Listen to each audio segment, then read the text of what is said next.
Well, hello and welcome back to The Word at Work. In this video, we are continuing our series digging into Christian doctrine, and we're continuing to tackle some of the questions that were asked during Mervin's series on the book of Hebrews. You can catch that great little series by clicking on the icon just up here. Well, the doctrine that we're digging into this time is the doctrine of Christ's sinless humanity.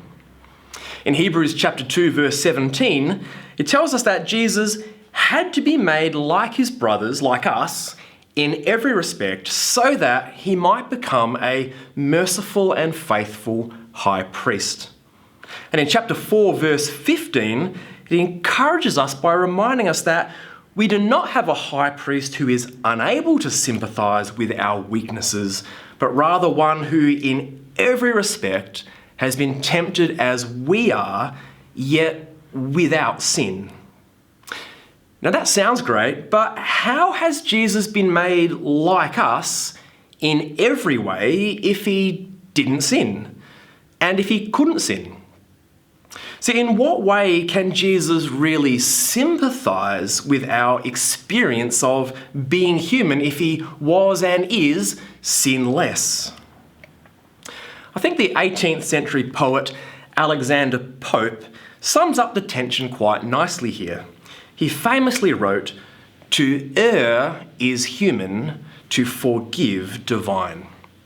To be human is to stuff up, to do wrong, to sin, isn't it? That's certainly my experience of being human. So in what way can we say that Jesus really is fully God and fully human if he is and was without sin? Well, I think there are just two things to keep in mind as we think about Christ's sinless humanity. First of all, Genesis chapter 1 tells us that humanity has been created in the image of God. Our essential created nature is to be in the image of God. Genesis 1:27 says, "So God created man in his own image. In the image of God he created him. Male and female he created them."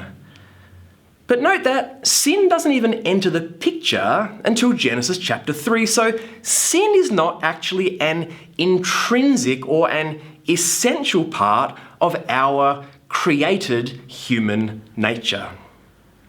Now, there are some things that are absolutely essential to our human nature. We all share flesh and blood. We all have bodies and souls and brains. We all need air and food and love. But there are also some things that we can have and we can be that are not actually essential to our human nature. To take one fairly obvious example, in order to be human, you don't actually need to be an Australian or to speak English or to like kangaroos. Okay? None of those things are in any way essential to being human. See, Jesus was not an Australian. He did not speak English and he never saw a kangaroo, and nor did he ever sin. But none of those things in any way stopped him from being fully human. So Jesus Christ is one person with two natures, one divine nature and one nature that is 100% fully human, just like you and me, but without sin. The second thing to note then is this.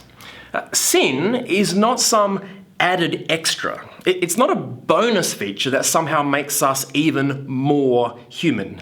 No, sin is like a defect that corrupts our humanity. The Westminster Catechism describes sin as being any lack of conformity to or transgression of God's holy law.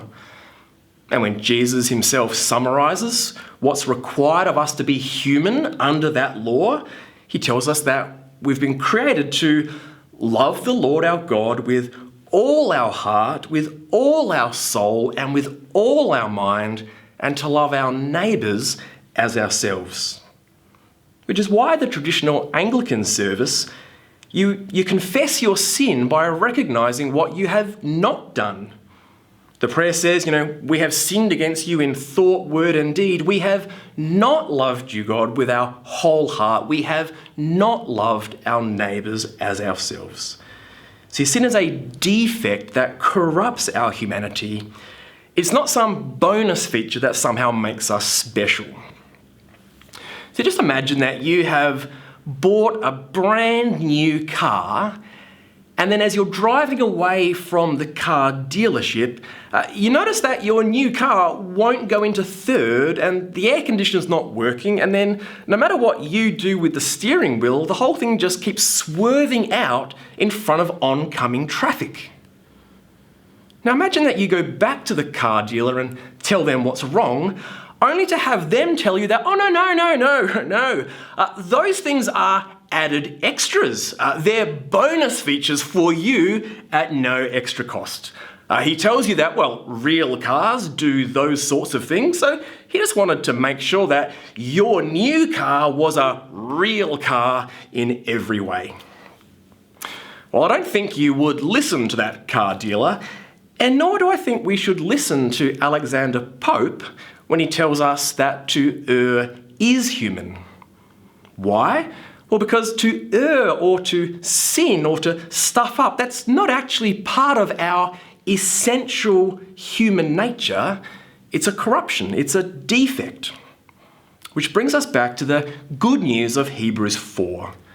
It says, in Jesus we have a high priest who can sympathise with our weaknesses, who in every respect has been tempted just as we are, and yet was without sin. He is perfectly human, but without fault or defect. See, as Mervyn reminded us in the Hebrew series, Jesus was actually tempted more severely than we are, but he never stopped loving God with his whole heart, with his whole mind, his whole soul, his whole strength, and he never stopped loving his neighbour as himself. He never stopped loving you and me as he went to the cross to die for us.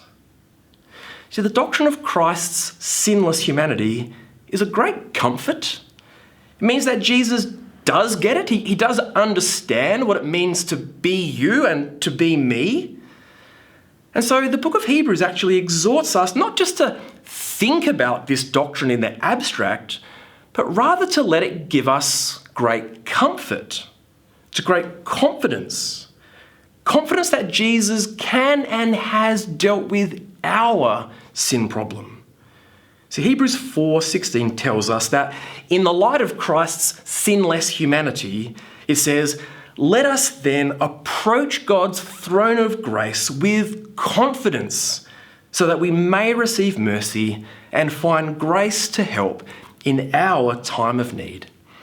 Friends, keep on trusting Jesus. He understands you, he loves you, and he's got you. Take care.